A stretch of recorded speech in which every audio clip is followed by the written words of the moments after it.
Graça e paz, irmãos, boa noite. Eu vou ter que ser bem breve, então não vou poder esperar muita gente entrar na live, infelizmente, porque eu tenho que fazer essa live e já ir para casa o mais rápido que eu puder. Já tá bem tarde, estou na imobiliária ainda. Ainda não fui para casa. Enfim, vamos lá. Cego pelo ateísmo. Vicente Young, então, ele ele tem um artigo chamado Cego pelo Ateísmo. Muitos não conhecem esse artigo. É um artigo que muitos apologetas pressuposicionais, até Jungianos, ignoram esse artigo. Ele é muito importante para a epistemologia, ok?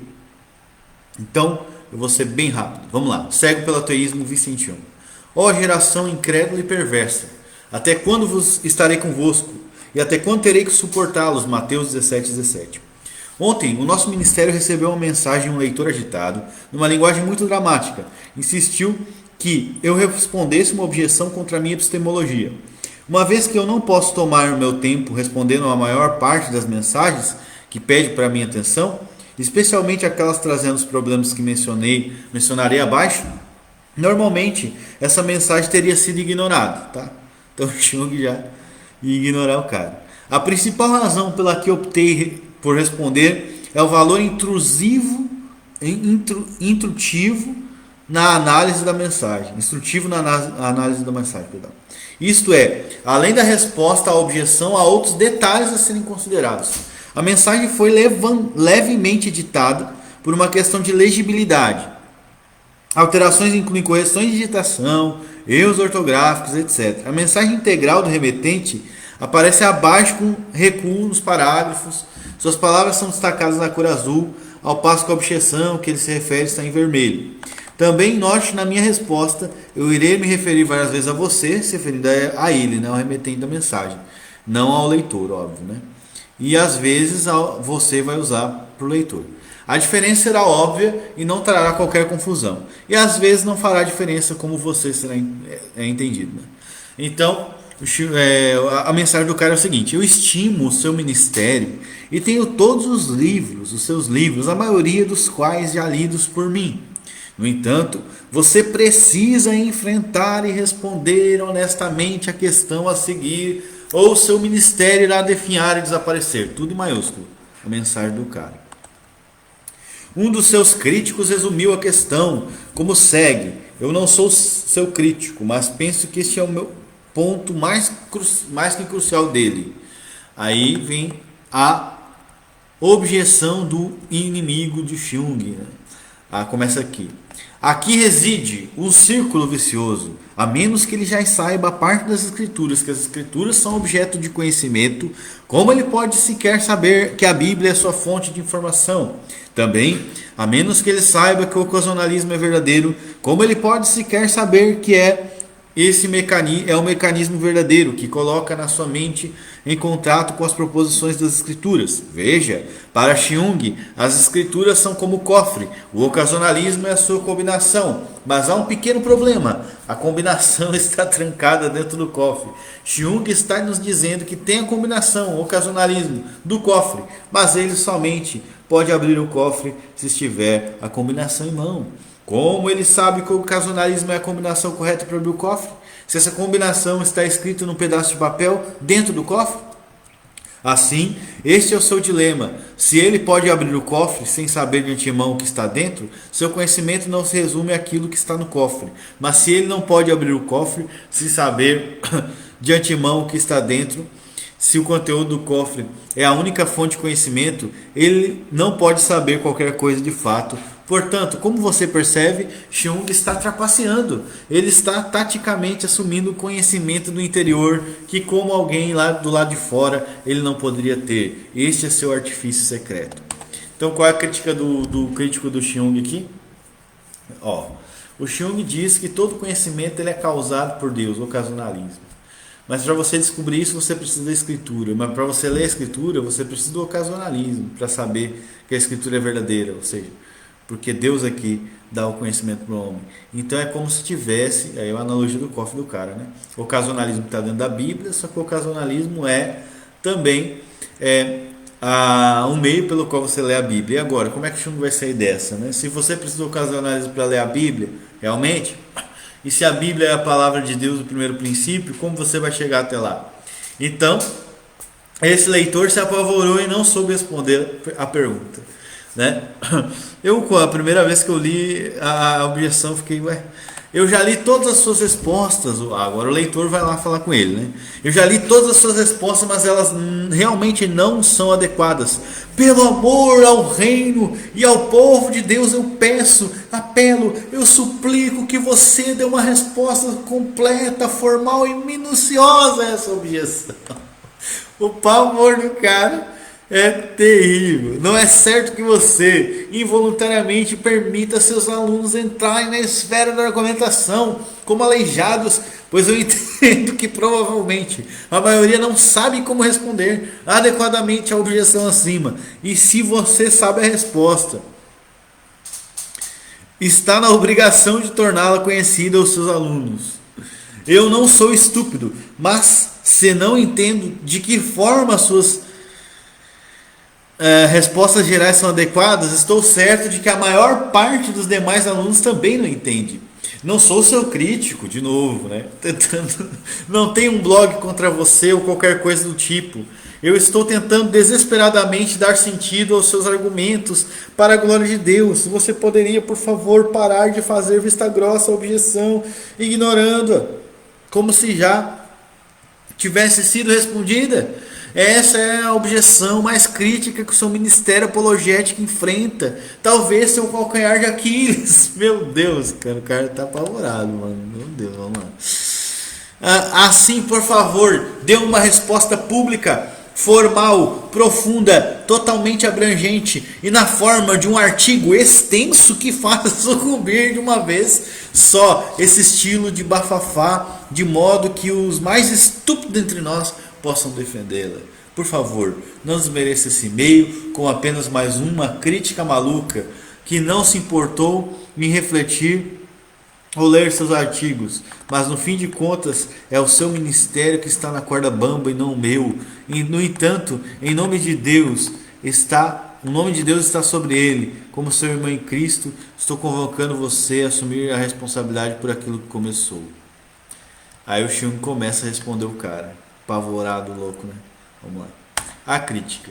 Antes de responder a objeção, preciso fazer uma referência ao tom e conteúdo da sua mensagem. Primeiro, se você pretende ser um apologista medianamente respeitável, deverá se acalmar. Pare de ter faniquito. Pare de ser tão dramático. Esse estilo emotivo é irritante para mim, degradante para você e não propício ao pensamento racional. Se você pensa que algo como isso pode ameaçar a sobrevivência do meu ministério, eu sinceramente questiono a sua inteligência e gostaria de saber quanta confiança você deposita no cristianismo em si. Eu não tive apreço por você assim que terminei de ler a leitura do primeiro parágrafo da sua mensagem. Você é um fraco. Dá no meio do cara. Olha que o cara é um leitor do Chung, né? Vamos continuar. Eu acho muito boa a resposta que ele dá. E realmente ele tinha que socar a cara desse cara. Depois eu vou explicar por quê. Segundo, é inaceitável insultar os meus leitores. Se eu permitir ou não isso, tomo com grande ofensa você chamar muitos deles de aleijados no que se refere à argumentação. Reduzi-los todos ao seu nível de incompetência. Fale por você mesmo. Eu certamente não permitiria você entrar na esfera da argumentação com essa má atitude. E isso tomou minha atenção agora, mas não de forma legal. Eu apenas porque eu poderia fazer de você um exemplo. Terceiro, se você está querendo me insultar, ao menos se intere quanto aos fatos reais. Eu já disse muitas vezes que não leio a maior parte do que escrevem de mim na internet. Não porque eu deliberadamente evite isso, mas principalmente porque eu não leio muito pela internet o que quer que seja. Eu não leio artigos de blogs e fóruns de discussão. Eu não posso nem mesmo ler muitos dos e-mails enviados a mim. Publicações impressas já me mantêm ocupado o suficiente. Então, não é o caso de eu estar fazendo vista grossa. A objeção, pois eu nem mesmo tinha conhecimento dela até que você enviou para mim. Deus sabe todas as coisas. Eu não estou mentindo. Eu nunca me deparei com essa objeção. Chame-me de mentiroso antes de me chamar de covarde. Quarto, você não está qualificado a nomear a objeção mais crítica no meu ministério apologético por ministério apologético. Você está se referindo à apologética como principal missão desse ministério, ou aspecto apologético do ministério. Eu já disse muitas vezes que o principal foco desse ministério não é a apologética, mas a exposição bíblica e teológica. Então, o foco do ministério do Vincent Chung não é apologética. Imagina se fosse apologética, o foco dele é a exposição bíblica, né? Mas vamos lá. Não pense que esse ministério é principalmente sobre apologética só porque somos muito bons nela. Não há uma forma mais simples de colocar isso. E se você está simplesmente se referindo ao aspecto apologético desse ministério, você ainda não está qualificado a dizer que essa é a sua objeção mais crítica. Você diz que a menos que esse ministério responda à objeção, ele irá definhar e desaparecer. É verdade? E com relação à nossa teologia sistemática, comentários, livros de oração e espiritualidade, eles não servirão para nada? Já agora sua postura parece um problema mais sério do que a objeção em si. Você está certo numa coisa. Eu é que devo assumir a responsabilidade por esse ministério.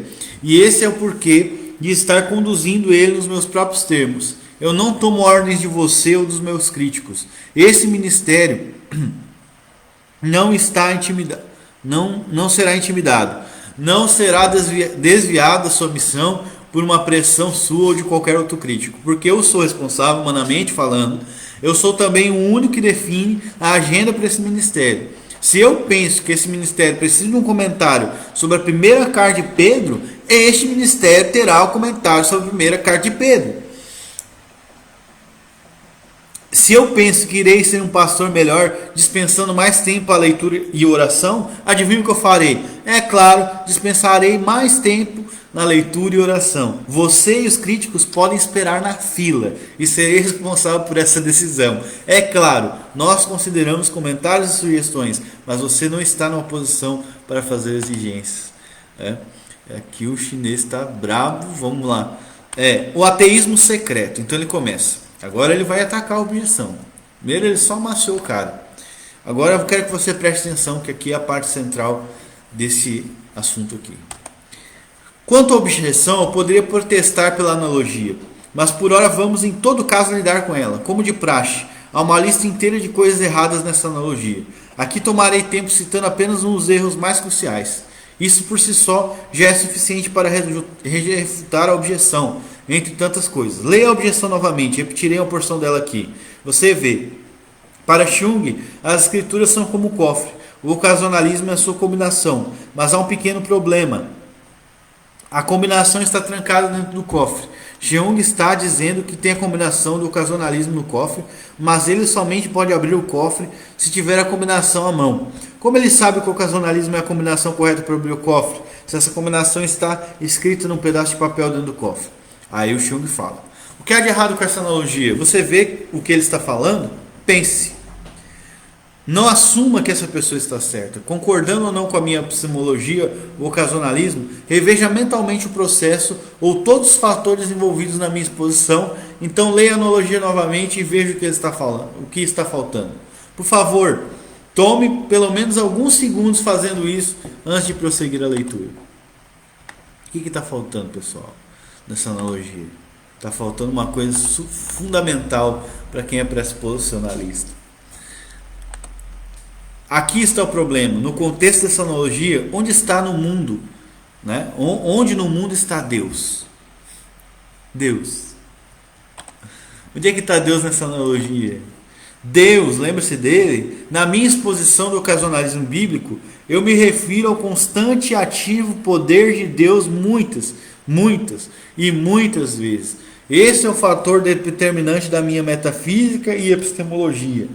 Assim, embora eu coloque Deus diante dele repetida e repetidamente de novo, esse crítico deixa Deus completamente de fora em seu pensamento e em sua representação da minha epistemologia. Se o crítico é um incrédulo, ele simplesmente desdenhou minha crença em Deus, precisamente aquilo sobre o que discordamos em primeiro lugar, para refutar meu conhecimento de Deus. Se o crítico é um crente professo, ele está numa situação muito pior, pois isso demonstra uma falta de reverência e até mesmo um ateísmo secreto em seu pensamento. Como é possível que eu coloque Deus diante da face de um cristão muitas e muitas vezes e ele então me responda como se Deus estivesse ausente da nossa conversação, como se eu nunca houvesse mencionado: esse é o meu artifício secreto. Esse é o seu artifício secreto, né? O ateísmo.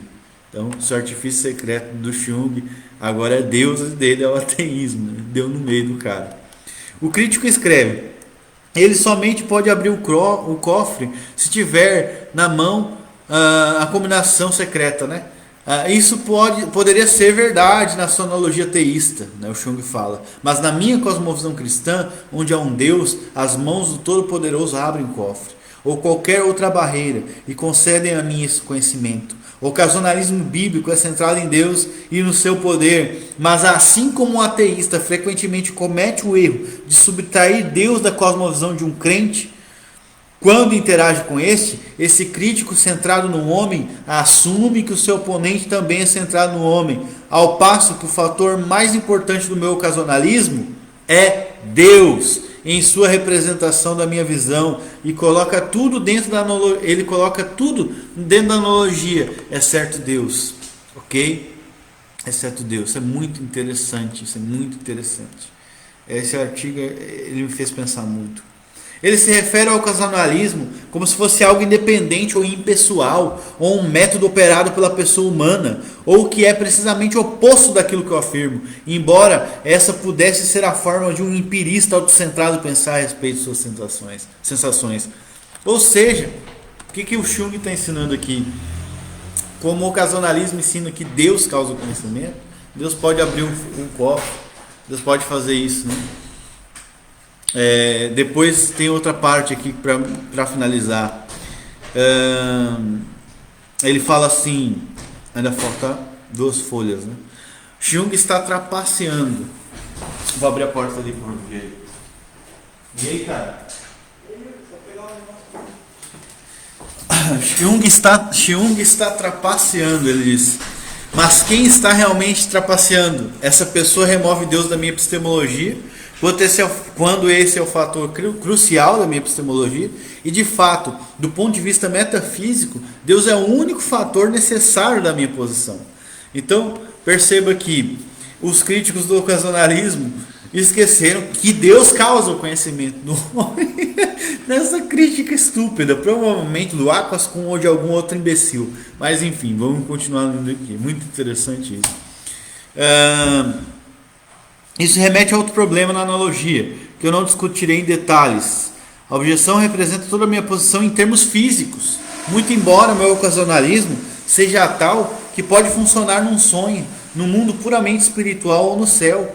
E a Bíblia é uma representação física dessa porção da mente de Deus que Ele revelou a nós.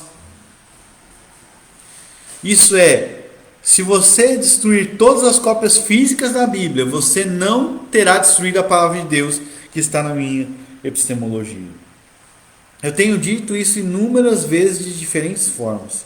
Se você retira Deus da minha epistemologia, é claro que ela vai sucumbir. Não é vergonhoso admitir isso. De fato, se você remove Deus, o cristianismo em si sucumbe. Sim, se o cristianismo se torna ateísmo, isso de fato é um problema. Mas se você remove Deus à força, né, e o exclui na conversação, então de fato não há relevância nesse debate. Para mim, se Deus não é mais presente, não está mais presente, tudo está perdido. Você poderia da mesma forma aceitar,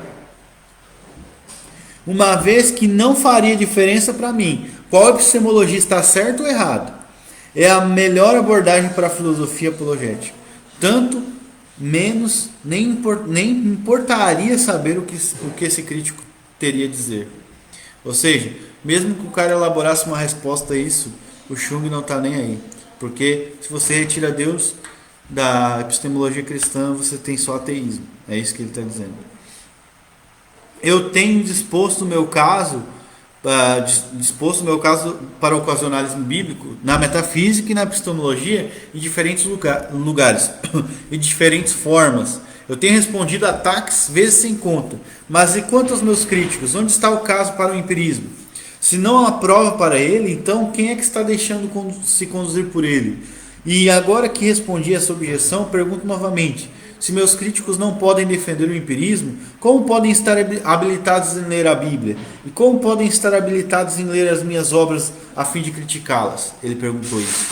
Isso é interessante, ou seja, o Jung sabe, ou então tem uma noção de que esse crítico dele é realmente, né, realmente um cristão, olha só, ou alguém que se denomine cristão, que apela ao empirismo, não aceita o ocasionalismo epistemológico. Então você vê que os críticos do cara são cristãos e removem Deus de suas analogias toda hora, né? Enfim, vamos lá. As suas analogias e das suas críticas. Assim você me caluniou quando disse: você poderia, por favor, parar de fazer vista grossa à objeção, ignorando-a como se tivesse sido respondida? É claro que essa objeção já havia sido tratada anteriormente. Sempre que eu respondo uma objeção específica, trata-se apenas de uma aplicação do sistema bíblico expresso das minhas obras. É importante que os meus leitores percebam isso. Eu poderia ser mais proficiente no caso em questão, mas uma vez que você tenha aprendido o sistema, possui o mesmo equipamento que eu para lidar com qualquer oposição intelectual para o mesmo. Mas você julga o meu material através da sua incompetência. Ele está falando para o cara que mandou a crítica para ele. Se você está permitindo esse crítico subtrair a Deus do seu pensamento, e se você está removendo qualquer menção a Deus nos meus escritos, ainda que eu me refira ao seu papel vezes sem conta, então é claro que você irá considerá-los não adequados. Eu fico feliz de admitir que o meu ocasionalismo é incapaz de defender o ateísmo. É óbvio, né? Não existe ocasionalismo na filosofia teísta, só na filosofia cristã. É óbvio. Então vamos continuar aqui. Na minha culpa, não é minha culpa que você permita alguém remover em absoluto Deus da analogia. Por outro lado, você é totalmente culpado por nem mesmo ter percebido o momento em que Deus em si foi tomado de você.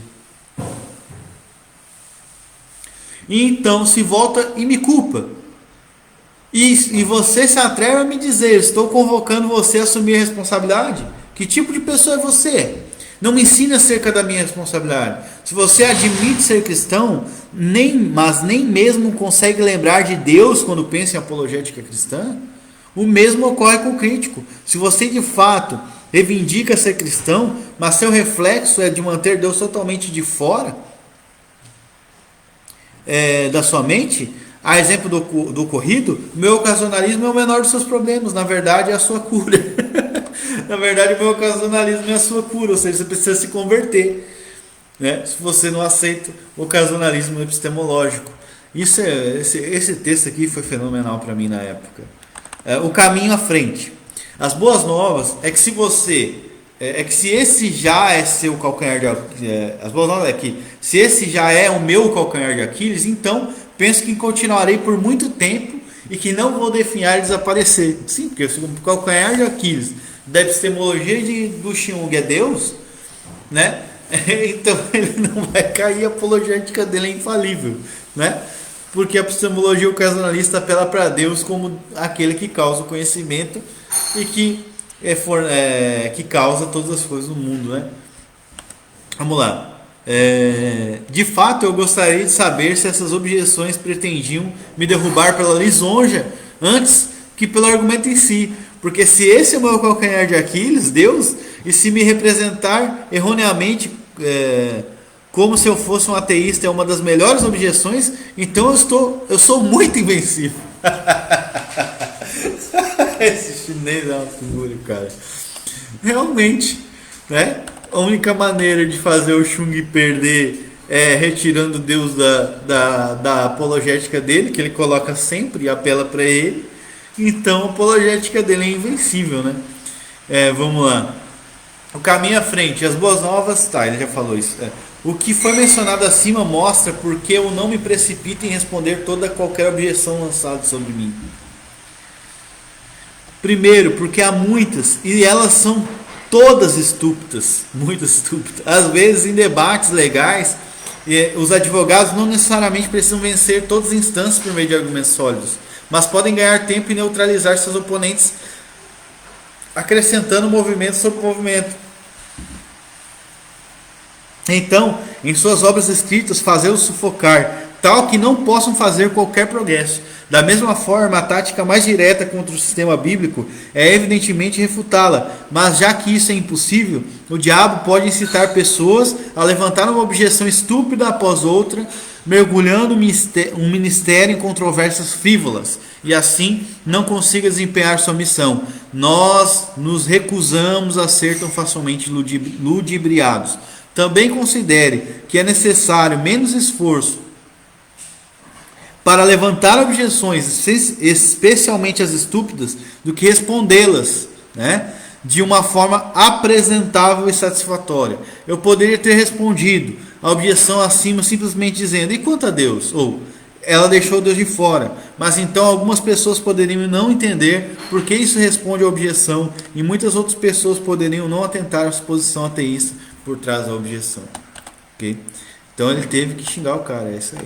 Segundo, repetidas vezes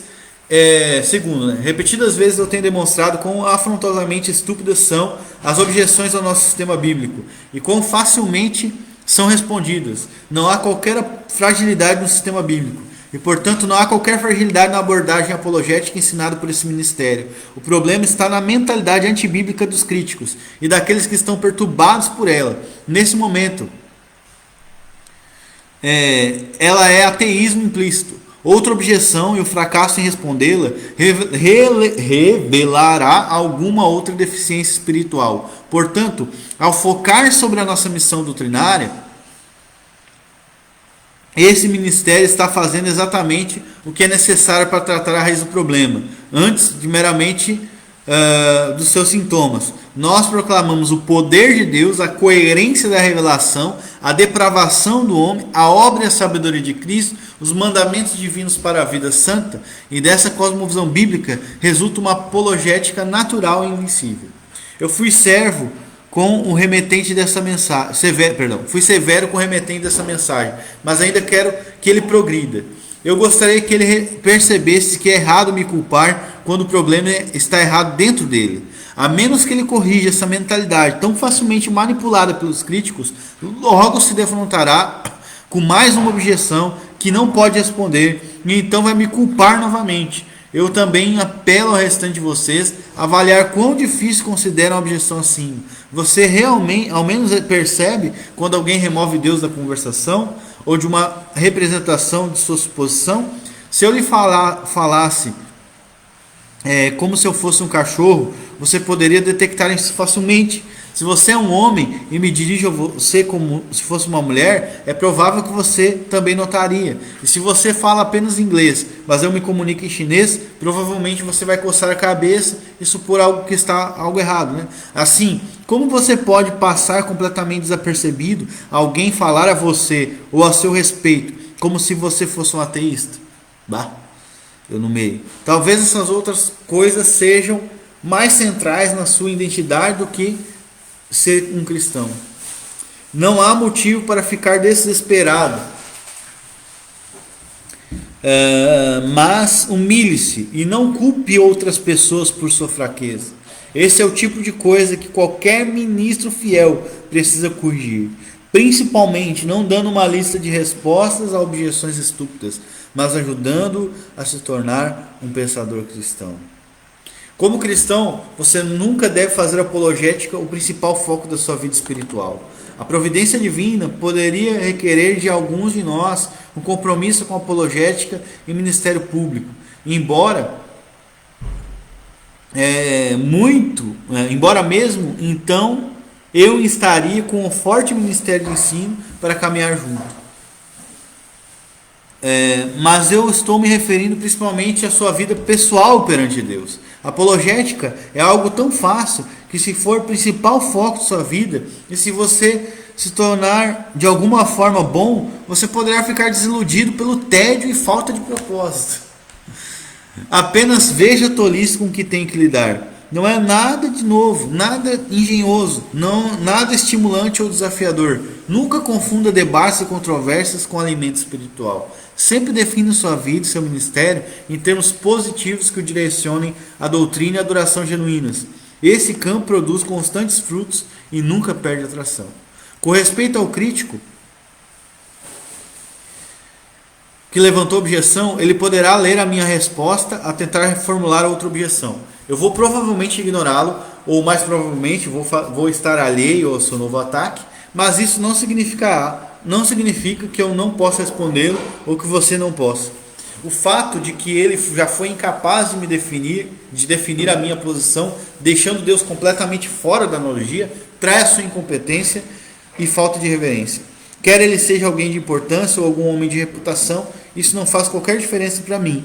Eu imploro que ele se arrependa do seu ateísmo e abrace a simples realidade do poder de Deus. O que ele tem contra mim é trivial e eu não guardo rancor. Ele tem um problema muito maior do que qualquer problema que eu possa mesmo dar a ele ou a qualquer pessoa. Bah. E por favor, não me envie mais objeções dessa pessoa ou de alguém relacionado a ela. Ela simplesmente não é boa o suficiente. Ela possui um nível intelectual de todo baixo. Não há competição, não há comparação. Eu não tenho interesse por ela. Eu não vejo utilidade nela. Eu pareço arrogante para você? Essa é uma resposta tipicamente americana, mas não necessariamente cristã. Você ainda não entende, não é?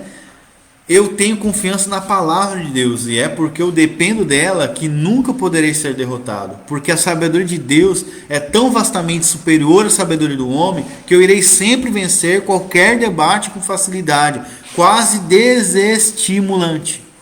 É essa confiança que desejo transmitir a cada cristão. De fato, humanamente falando, pode ser solitário ficar aqui sozinho olhando para o restante desde o topo do mundo.